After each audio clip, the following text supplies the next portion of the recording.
반갑습니다. 소개받은 안성 임마누엘 교회 심대희 목사입니다. 저는 나이 차이가 좀 나지만 우리 박태선 목사님하고는 RTS 이 동기고요.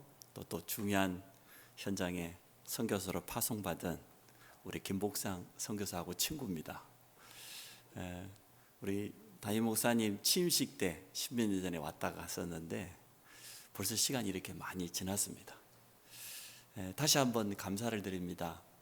우리 RTS를 가슴에 담고 기도해 주시고 오늘 후원을 향한 이 헌신 예배를 드릴 수 있도록 허락하신 당회원들과 또 담임 목사님, 우리 모든 성도님들에게 깊은 감사를 드립니다. 제가 요즘 대구를 굉장히 많이 사랑합니다. 제 아들이 한 4년 전에 경북대 오게 됐는데요. 그래서 제가 그전에는 대구 집회 있을 때만 왔다 갔다 하고 또 우리 동기들 모임이고 그럴 때 한 번씩 오고 그랬었는데 아들이 있다 보니까 대학 전도학교 강사로 오라고 해서 한번 오기도 하고 또 여기 한번 오라고 해서 오기도 하고 다녀간 적이 몇 번 있습니다. 지금도 우리 아들은 이제는 군 복무 마치고 복학을 했습니다. 한 2년 정도 남은 것 같은데요. 제가 왜 대구를 더욱더 사랑하게 됐냐 그러면 대학을 보내놓고 보니까 대구 지역에 있는 이 대학 사역자들이 얼마나 잘 도와주는지요. 제가 너무 고마워서 어쩔 줄 모르겠더라고요. 그래서 제가 우리 대구 지역에 있는 대학 사역자들에게 말씀드렸습니다. 내가 한번 기회가 되면 밥 한번 사고 싶다고. 어떻게 사역자들이 딱 하나 돼가지고 얼마나 렘넌트를 제대로 도와주는지 마음속에 깊은 감사를 가지고 있습니다. 그래서 오늘 우리 귀한 교회를 찾게 되고 우리 성도님들 만나게 돼서 내 마음속에 너무나 기쁘게 생각하고 또 마음속으로 많이 기도하면서 왔습니다. 제가 예배 마치니까 12시 10분이더라고요. 대구를 찍었더니 250km인데 3시 10분에 도착한다고 그러더라고요. 제가 별 수 없이 자가용은 버리고 승합차를 타고 버스 저용선으로 청주까지 그냥 불나게 달려가지고 볼없이 왔습니다. 그래서 지금 아직 숨이 좀 할딱할딱합니다. 저는 고향이 여수입니다. 여수에서도 배를 조금 타고 들어가는 섬이 저 고향인데 섬 사람들 뻔하지요. 우상숭배하고 조상제사 지내고 용왕신 모시고 보름날 되면 푸닥거리하고 그런 집안에 제가 태어났습니다. 그런데 감사하게도 제 고향 섬에 1932년에 순회 전도자가 방문한 겁니다. 교회 없으니까. 그래서 자비량으로 이제는 순회 전도를 하는 분인데 낮에는 이제 그물 기워주는 아르바이트 하면서 밤에 전도하기 시작해가지고 저희 모교회가 세워졌어요. 1932년에 그 작은 섬에 교회가 세워졌어요. 그래서 제가 초등학교 2학년 때부터 신앙생활을 하기 시작했는데 하나님의 은혜를 참 많이 체험했습니다. 청소년이 되고 이제 고3 수능을 쳤는데 저희를 지도한 분이 부장 집사님이에요. 부교육자가 없으니까 담임 목사님 계시고 나머지는 부장 집사님들이 다 각 기관 하게 되니까요. 수능을 치르는 날 부장 집사님이 저희들을 부르는 겁니다. 저녁 식사를 내가 너희들 사줄 테니까 다 와라. 그래서 제가 남자친구 우리가 6명, 여자친구 2명, 8명인데 다 모이지는 못하고 한 6명 모였던 것 같아요. 부장 집사님이 저희들에게 묻는 겁니다. 오늘 수능을 쳤는데 어떤 대학을 가기 원하냐? 한 친구는 치대 가고 싶습니다. 한 친구는 교대 가고 싶습니다. 한 친구는 사범대 가고 싶습니다.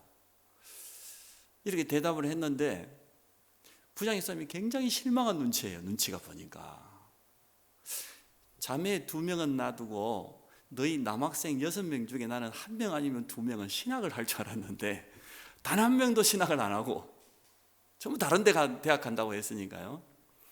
부장 집사님이 그렇게 기도했다는 겁니다. 너희들을 보면서 하나님께서 저들 중에 아마 목회자 1-2명 세울 수 있을 것이다. 그렇게 기도했는데 수능 당일날은 한 사람도 그렇게 대답한 사람이 없었습니다. 시간이 지나갔습니다. 한 7년, 8년 지나갔습니다. 저도 포항시를 다니다가 사임하고 사표 쓰고 결국은 신학을 하게 되었고요. 제 친구도 여수 시내에서 참 좋은 메이커 이렇게 대리점하다가 신학하게 되고, 또 한 친구도 신학하게 되고, 지금은 6명 중에 2명은 목회자, 한 사람은 말레이시아 선교사, 여자친구 1명은 사모, 다른 친구는 한의대 지금 학장, 한의사가 됐고요. 또 한 친구는 교사가 되고, 결국은 그 부장 집사님이 우리를 가슴에 담고 기도했던 것들이 그 이상으로 응답되었습니다. 사실은 복음도 희미했었는데 우리를 놓고 중보기도했던 그것들이 시간 지나고 다 응답되어 있는 겁니다. 제가 그분이 지금은 이제 은퇴 장로님이 되셨는데요, 뵐 때마다 마음속에 깊은 감사를 가지고 있어요. 내가 모교회를 통해서 어쨌든 신앙생활을 하기 시작했고, 또 이 부장입사님 같은 분들이 배후에서 기도해 주셔가지고 지금까지 제가 인도받은 걸 생각하면 너무너무 감사하게 생각합니다. 아마 우리 은혜교회도 렘넌트를 놓고 틀림없이 기도하실 겁니다. 여러분의 기도는 하나도 땅에 떨어지지 않습니다. 복음이 희미할 그때 했던 기도도 응답되는데 우리 언약이 분명하지 않습니까? 그래서 오늘 제가 우리 은혜교회 성도님들에게 RTS를 위해서 기도해달라고 하는 기도 제목을 가지고 이 자리에 섰습니다. 어떤 목적을 가지고 대학을 설립하느냐가 참 중요하지 않겠습니까? 전 세계에는 2만 개 대학이 있다고 하는데 영국의 우리 옥스퍼드 대학 잘 알지 않습니까? 헨리 2세가 가만히 눈치를 보니까 자기 나라의 뛰어난 인재들이 하나같이 바다 건너서 저 유럽으로 다 떠나는 거예요. 그래, 중요한 사람 불러고 물어봤더니 왜 우리 인재들이 다 절로 가냐? 우리나라에 아직 대학이 없어서 저 프랑스로 유럽 쪽으로 갈 수밖에 없다는 거예요. 지시를 내렸습니다. 대학을 세워라. 어떤 대학을 세워야 되냐? 홍수물이 막 몰려 내려오는데도 그 거슬러 치고 올라갈 수 있는 황소와 같은 옥스퍼드 대학을 만들어라. 그래서 세워진 대학입니다. 근데 그 대학이 가지고 있는 건학 이념이 분명히 있습니다. Lord is my light. 주님은 나의 빛이에요. 가장 유명한 학과가 신학과였어요. 그렇게 시작을 했습니다. 전 세계 사람들이 하버드 대학을 가장 좋은 대학이라고 말하고 있는데 원래 그 대학 이름이 하버드 대학 아닙니다. 더 칼리지입니다. 신학생을 키우기 위한 목적을 가지고 세운 대학입니다. 그런데 하버드 목사가 자기 가지고 있는 전 재산을 거의 다 기부하고요, 그때는 굉장히 책이 귀했었는데 400권의 책을 기념하기 위해서 이름을 개칭했습니다. 하버드 대학으로. 그 대학도 역시 신학생을 키우기 위한 대학이 건학 이념이었습니다. 우리 RTS는 그 정도가 아닙니다. 우리 RTS는 3가지 교훈이 있습니다. 첫째가 뭐냐? 복음 체질화. 참 복음이 체질 안 되더라고. 기도 생활화. 결국은 세계복음화거든요. 복음이 어느 정도 체질이 안 되냐? 제가 이번 지나간 부활절 날 아침부터 일어나가지고 부활절 찬양을 이 유튜브에서 계속 틀어놓고 계속 들었어요. 사셨네, 사셨네, 예수 다시 사셨네. 원수를 다 이기고. 부활절 칸타타도 틀어놓고 계속 듣고. 그래서 주일 예배 인도하러 가기 전까지 아침에 한 2시간, 3시간 계속 찬양을 들으니까 내 나름대로 성령 충만해지더라고요. 얼마나 감사하던지. 근데 책상에 가서 앉았더니 안성 경찰서에서 뭐가 넉 장이 날아왔어. 뭘까요? 부활절이니까 가만 놔두면 될 것 아닙니까? 사람 이상이 궁금해요. 일 붙어 있잖아요. 뛰어보고 싶은 거라. 뛰었어. 뛰었더니 누구 차냐? 우리 집사람 차야. 같은 날 넉 장을 끊어왔어요. 이야, 대단해. 넉 장을 같은 날. 60km 도로에서 85km 하나 끊었어요. 어린이 보호구역에서 30km인데 또 45km. 갈 때 2개 끊었으면 올 때라도 정신 차려야 될 거 아닙니까? 올 때 똑같이 끊었어. 넉 장이 왔어요. 그래 보니까 합쳐보니까 한 30만 원이 넘어요. 그래서 부활하신 주는 온데간데 없고 갑자기 범칙금이 내 눈앞에 왔다 갔다 하는 거예요. 목사인데도 제가 이렇습니다. 아침부터 일어나가지고 부활 찬양 듣고 성령 충만하다고 했던 내가 범칙금 4장 본 순간 이상해지더라니까. 그래서 제가 기도했습니다. 하나님, 제가 이렇습니다. 성령 충만 달라고 그렇게 기도하고 찬양하고 왔는데 안 보면 될 건데 그걸 또 뭘 뜯어봐야 너무 궁금해가지고. 그래서 우리는 복음의 지식이 아닌 체질되기를 축복합니다. 우리 RTS 신앙하는 가운데 우리 신학생들이 정말 이 복음이 체질된다고 하면 어떻게 되겠습니까? 현장에 가면 복음만을 말할 것 아닙니까? 두 번째가 기도 생활인데 사실은 기도는 처음에 해야 되죠. 제가 말씀드린 그 부장 집사님이 저희들 청소년 때 기도를 가르치기 위해서 그 여수에 가면은 만성산이라고 바닷가에 높은 산이 하나 있어요. 만성산 기도원으로 오라는 거예요. 금요일 날 학교 마치고 토요일 날 마침 쉬는 날이 있는데 그날 그 만성산 기도원으로 오후 6시까지 오라는 거예요. 갔더니요, 저녁밥을 먹고 났더니 그 기도원에서 메시지 하나 딱 하시더니 밖에 나가서 소나무를 하나 붙잡으라는 거예요. 소나무를 붙잡고 오늘 통성, 목이 쉬도록 통성 기도를 하는. 근데 밤 한 8시 9시 되니까 통성 기도 할 수밖에 없어요. 주인은 새카맣지, 소나무 하나 붙잡고 있는데 아무것도 안 보이지, 달도 안 떠. 그날따라 얼마나 부르짖었는지 몰라요. 그런다고 해서 기도가 생활화되면 얼마나 좋겠습니까? 잘 안 되더라고요. 근데 복음 메시지를 가지고 있으니까 말씀을 누리는 자체가 기도라. 그렇지 않습니까, 여러분? 여러분, 주일 말씀 강단에서 선포되면 그 메시지 듣는 자체가 기도 아니던가요? 메시지 들으면 얼마나 행복하던가요? 들을 때마다 아멘이 나오고 믿음 고백하게 되어지고.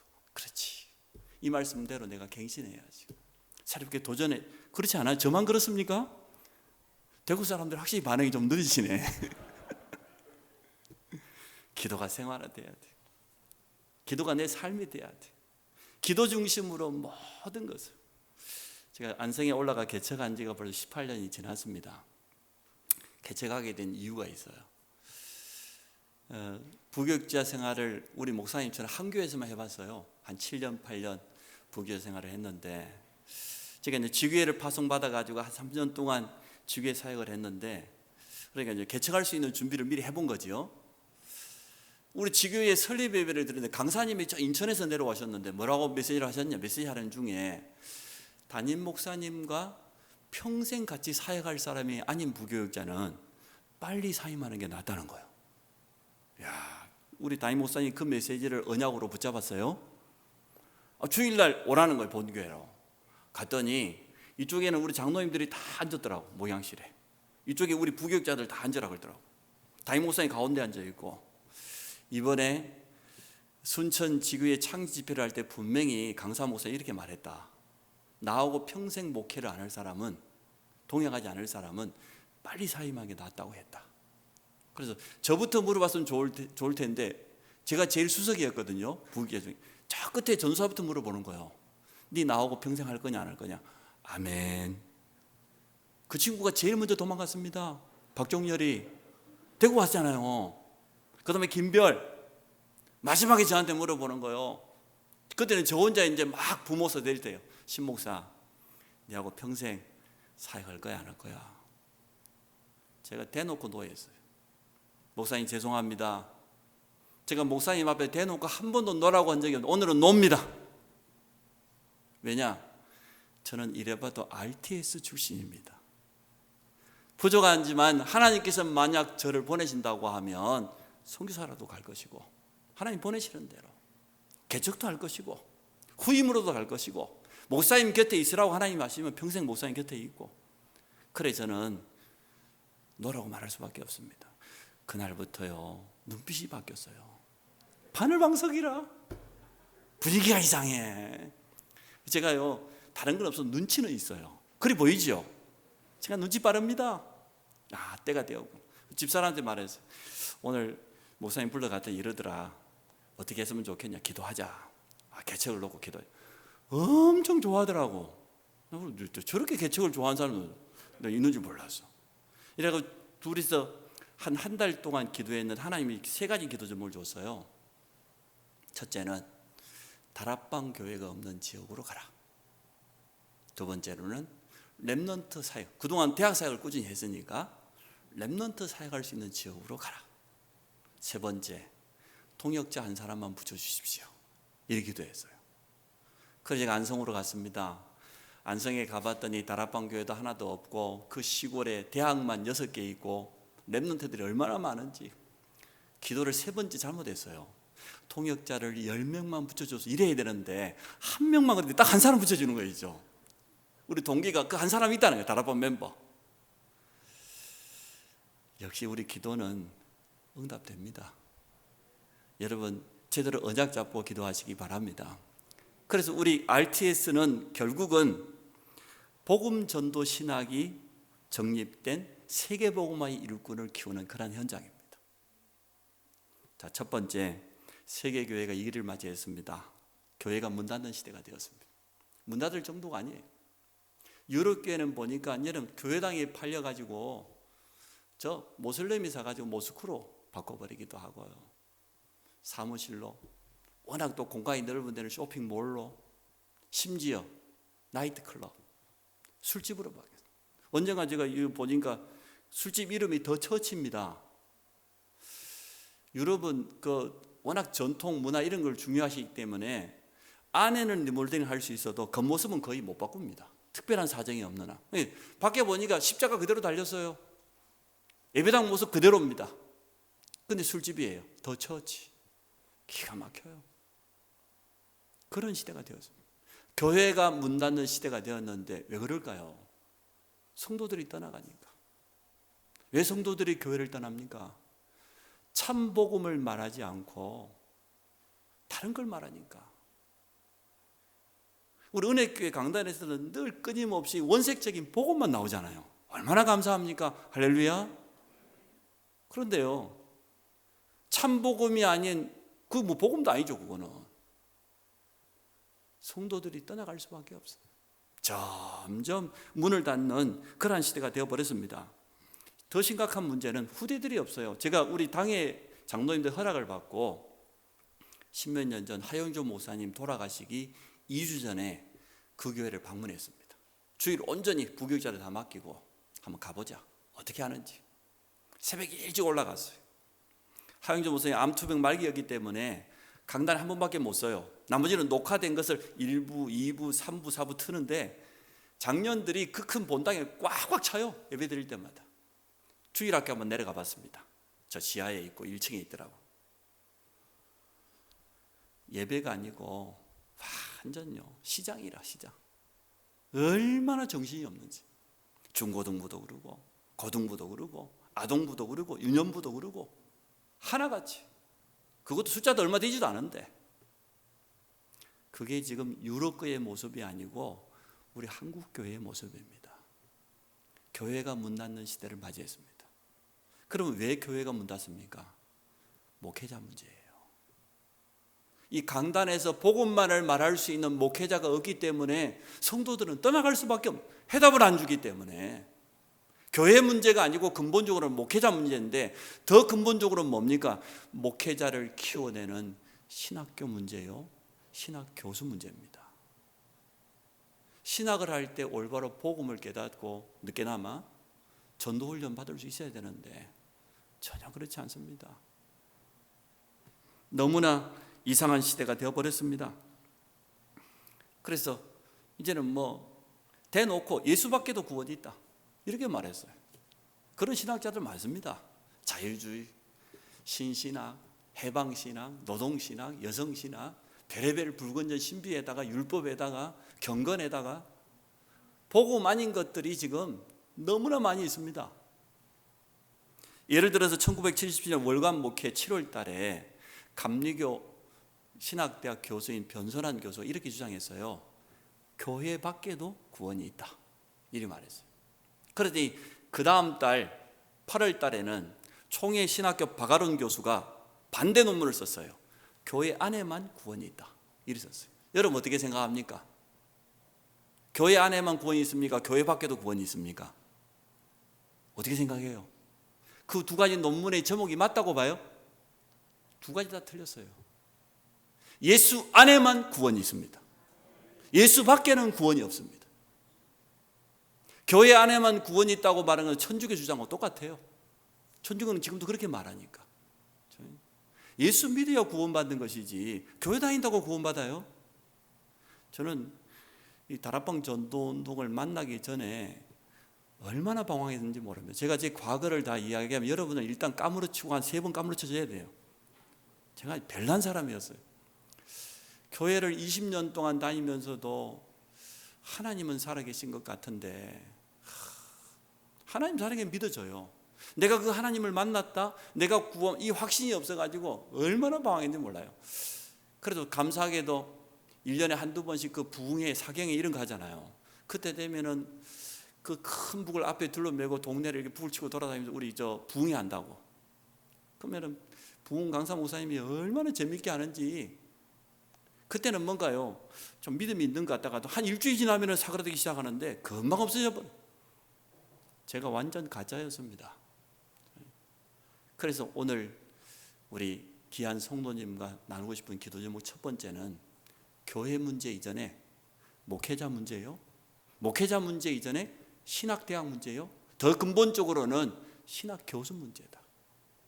신학교수들이 예수 밖에도 구원이 있다고 말하는 그러한 시대가 되어버렸습니다. 너무나 신신학, 자유주의 신학이 많은 신학교 안에 파고 들어가지고요. 말도 못해요 지금. 이러한 시대에 우리 RTS는 오직 예수, 오직 세계복음만. 그 제가 교훈 3가지 말씀드렸잖아요. 복음을 아는 정도가 아니고 복음 체질화, 기도 생활화. 세계복음하는 그러한 일꾼을 키우겠다고 하는 분명한 이유를 가지고 하나님께서 우리에게 세우신 줄로 믿습니다. 여러분 위해서 기도해 주시기를 바랍니다. 두 번째 오늘 본문입니다. 엘리야와 엘리사 시대인데요. 악한 아합 왕과 이세벨 왕비가 어떻게 그 선지자들을 다 죽이는 그런 시대예요. 어쩌면 이럴 수가 있습니까? 거짓 선지자들이 일어나서 이스라엘 전체에 우상이 가득한 그런 시대. 하나님은 두 가지는 절대 용서하지 않습니다. 여러 가지가 있으면 대표적으로 첫째가 뭐냐? 복음을 방해하고 전도를 가로막는 자. 절대 가만 놔두지 않습니다. 제 사촌 한 명이 있는데요. 저희들이 형제들이 좀 많습니다. 그 중에 사촌 동생 한 명이 자수성가했어요. 맨손으로 자기 나름대로 했는데 아주 잘 됐어요. 그것도 뭐 신문사 하나 하는데 여수, 순천, 광양 꽤 큰 도시거든요. 그 지역에 있는 모든 신문사 그리고 모든 마트, 광고 다 장악해 버렸어요.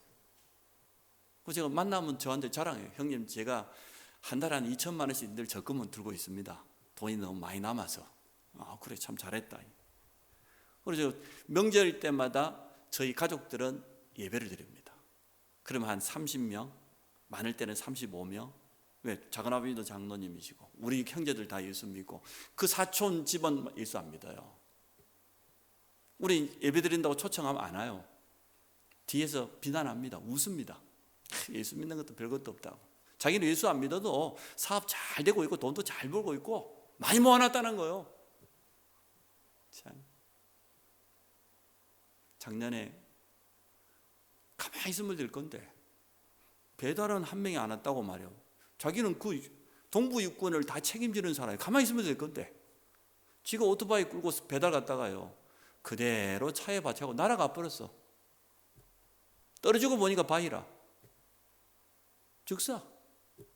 참 그렇게 예수 믿는 우리를 향하여서 조롱하고 비난했는데 말 한마디 못 해보고 갔어요. 여러분 어떻게 생각합니까? 우상 숭배하는 사람? 하나님 절대 용서하지 않습니다. 제가 전도사 때 그때는 총각이었으니까요. 자취방 하나 얻었는데 어디 얻었냐? 무당촌 한가운데다가 자취방 하나 얻었어요. 그것도 제가 얻을 형편이 아니라 작은 형이 얻어준 거예요. 그걸 보니까 정말로 대문 열고 나가면 앞집 무당, 옆집 무당 이렇게 돌아보면 깃발이 한 10개 가까이 보여요. 그 한가운데 제 자취방이었어요. 무당만 시달리는 게 아니고 무당촌 가까이에 사는 사람들이요 다 시달려요. 우리 앞집에 그때 20대 중반 되는 아가씨가 한 명이 있었는데 그 집은 뭐 얼마나 제사를 많이 지냈는데 수시로 그 대문 밖에다가 그 지나가는 그 귀신 묵으라고 그 음식 내놓잖아요. 수시로 대문 밖에 음식이 나와 있어. 제사 많이 지낸 집안이에요. 무당집도 아닙니다. 근데 그 집에 딸이 20대 중반이 있는데요, 여름에 12시 1시 되면 얼마나 덥습니까? 그 집에 옥상이 있어요. 그 시간 되면 올라옵니다. 그 시간 되면 내려가야지. 고장난 하모니카 하나 들고 올라옵니다. 뭐 하려고? 불려고. 근데 이제 이 자매가 이미 맛이 갔어요. 제가 흉내를 다 낼 수는 없습니다만 하모니카를 이렇게 딱 들잖아요. 그냥 부는 게 아니라 뛰면서 배요. 이러면서. 그 더운 12시 1시에 땀 빨빨 흘러가면서 누가 봐도 완전 돌았어요. 제가 얼마나 안타까운지 찾아갔어요.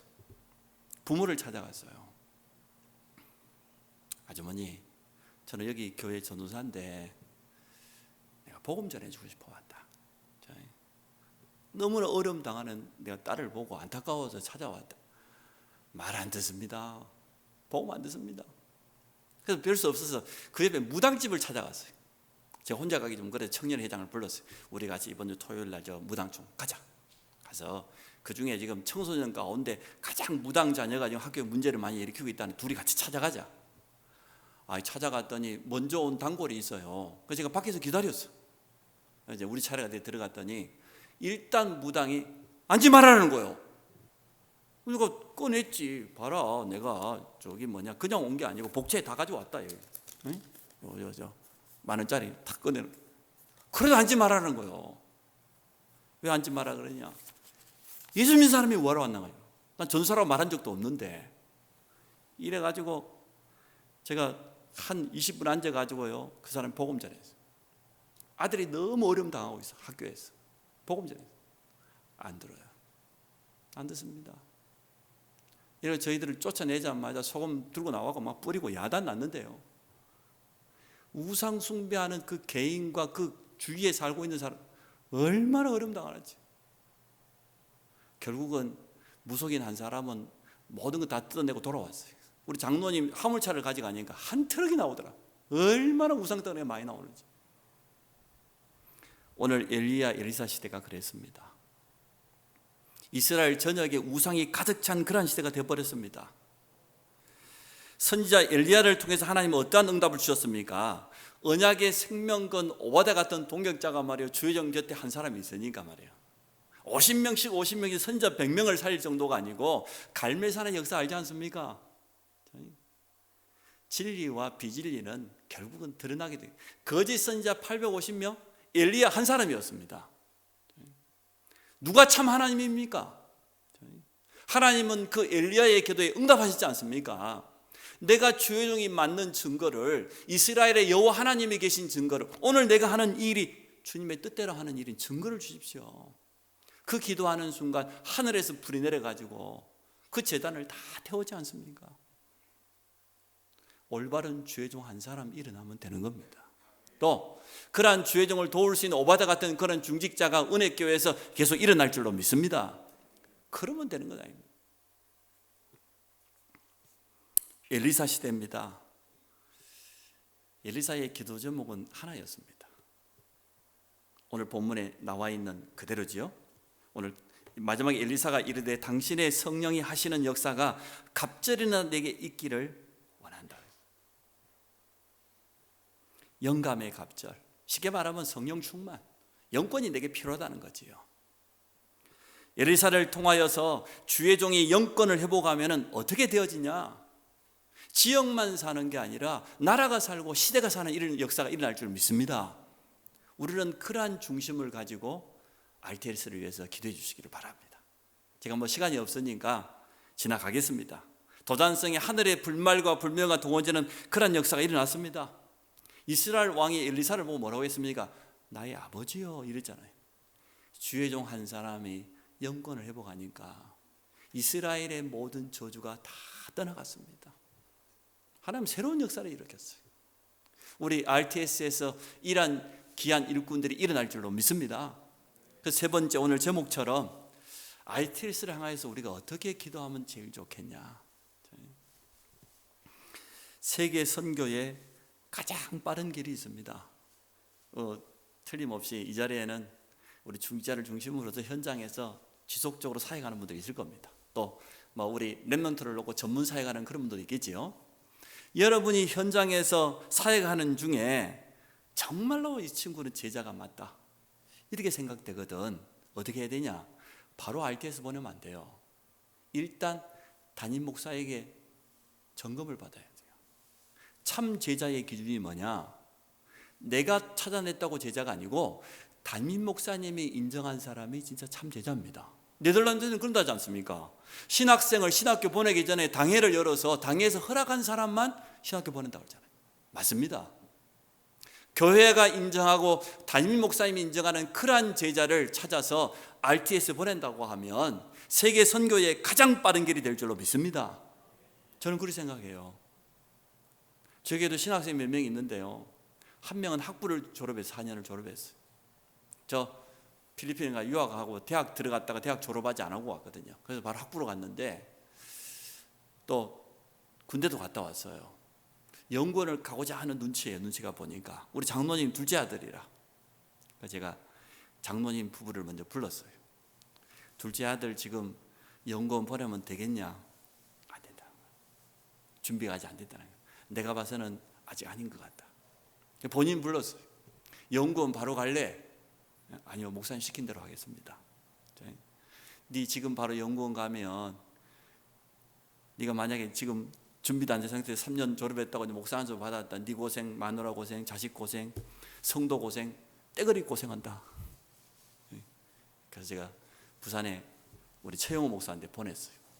1년 동안 가서 메시지도 다시 한번 정리해보고 현장도 확인하고 그때 가서 내하고 최영호 목사가 RTS 연구원 보내도 되겠다 하면 그때 가라. 그래, 오케이. 자기도 그래 하겠다는 거예요. 장로님 불러서 그렇게 하겠냐? 그렇게 하겠다는 거예요. 지금 가 있습니다. 훈련 받고 있습니다. 참 제자의 기준을 분명히 가지고 있어야 됩니다. 또 다민족과 TCK, MK를 중심으로 해서 중요한 일꾼들을요 RTS에 보내면 돼요. 그게 세계 선교의 가장 빠른 길입니다. 이들이 가야 돼. 저에게도 TCK가 몇 명 있는데요. 사실 저 같은 사람이 어디 선교 현지에 파송되면 언어가 됩니까? 문화를 이해합니까? 생활이 됩니까? 근데 TCK, MK들은 선교사 자녀들은 거기 살았으니까 아무것도 필요치 않지 않습니까? 이들을 제대로 RTS 훈련시켜서 보낸다고 하면 선교의 가장 빠른 문이 열릴 줄로 믿습니다. 감사하게도 우리 지금 덕평의 RTS에는 11개 나라에서 50명이 넘는 53명의 해외 사명자들이 와서 훈련받고 있습니다. 하나같이 현지인들이 들어와서 얼마나 감사할 일입니까? 또 올바른 신학생 한 명을 키우는 것이 선교 중에 선교가 될 줄로 믿습니다. 왜냐하면 신학생 한 명은요 미래 목회자요 선교사입니다. 목사 한 사람이 일어나면 한 지역이 살 정도가 아니고 선교사 한 명이 일어나면 한 나라, 한 시대가 살게 되어집니다. 그래서 여러분 배후에서 기도해 주시다. 아마 우리 대구 은혜교회에서도 많은 RTS 학생들이 있는 줄 알고 있는데요. 배후에서 기도해 주셔야 돼요.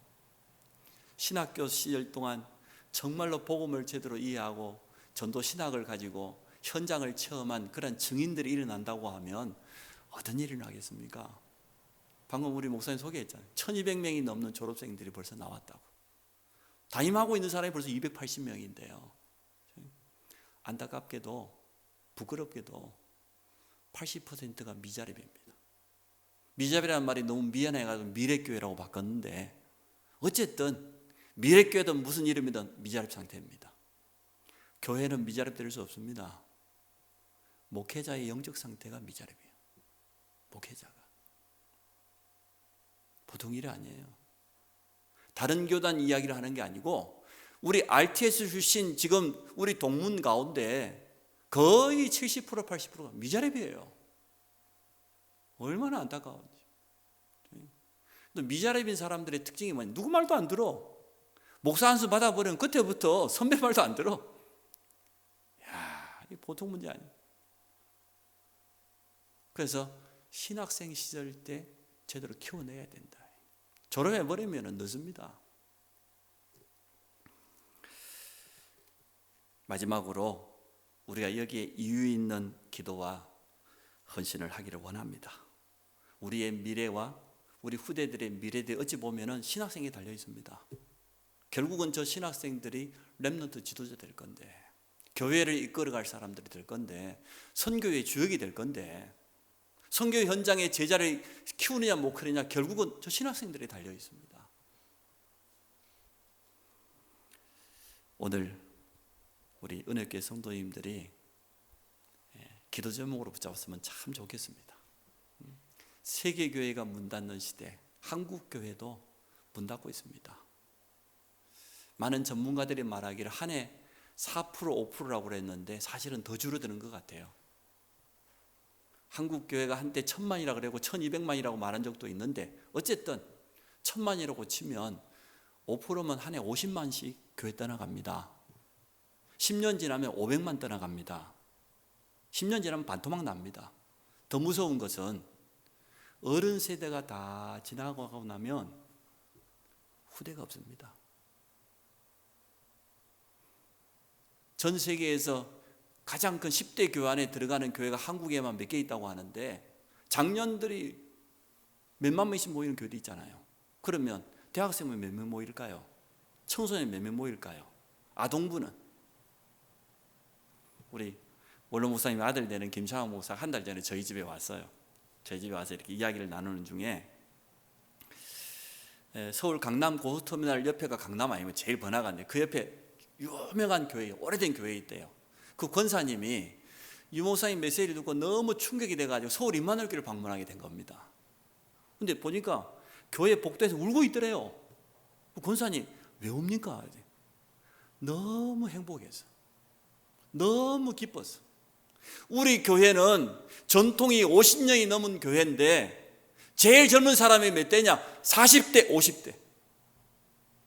주일학교 문 닫은 지는 오래됐고 그 큰 교회가 교회 안에서 후대들의 소리를 전혀 못 듣는데요. 어린아이들 울음소리 들어본 적이 없대. 서울 임마누엘교회 가보니까 저기서도 렘넌트들 나오고 엄마 손잡고 나오고 여기서도 가보니까 온통 렘넌트 소리밖에 안 돼. 그 권사님이 너무 기쁘고 감격이 돼서 너무 행복해가지고 복대에서 울고 있더래. 맞을 겁니다. 한국교회가 이렇습니다. 지금 어른 세대가 지나고 가고 나면 교회 유지 못합니다. 우리 깊이 생각해야 됩니다. 결국은 렘넌트를 키워야 되는데 그 렘넌트를 키울 수 있는 주역이 RTS에 있습니다. 물론 나머지 전문사역자도 많이 계시는데 여러분 오늘 제가 드리는 기도 제목을 마음속에 가슴속에 언약으로 붙잡는 그런 은혜 있어지기 바랍니다. 그래서 결론입니다. 오늘 우리 가장 소중한 기도를 담는 날입니다. 또 중요한 이유를 가지고 의미 있는 헌신이 되기를 원합니다. 아마 우리 정동원 목사님 나오셔서 조금 우리 동문에 대해서 소개하고 또 후원할 수 있는 방법도 소개가 되어질 겁니다. 우리가 오늘 조금만 중심을 담을 수 있다고 하면 우리 신학생들을 잘 키울 수 있다고 봅니다. 해외에서 온 사명자가 이 정도 같으면 얼마나 귀합니까? 저희 교회 중직자 중에 한 명이 저 찾아와서 그래요. 목사님이 추천해 준 사람이 있다고 하면 제가 전적으로 신학도 시키고 선교사를 파송하고 자리 잡을 때까지 책임지겠다. 이런 산업인들이 저희 교회에 몇 명 일어나기 시작했어요. 얼마나 감사한지. 사실 많은 금액이 필요한 것도 아닙니다. 오늘 우리 은혜교회를 통하여서 하나님의 새로운 역사가 시작될 줄로 믿습니다. 하나님 감사합니다. 귀한 교회에서 우리 RTS를 놓고 기도할 수 있도록 축복해 주심을 감사합니다. 오늘 엘리사 시대에 일어났던 그 응답이 우리 은혜교회를 통해서 시작될 줄로 믿습니다. 예수 그리스도 이름으로 기도합니다. 아멘.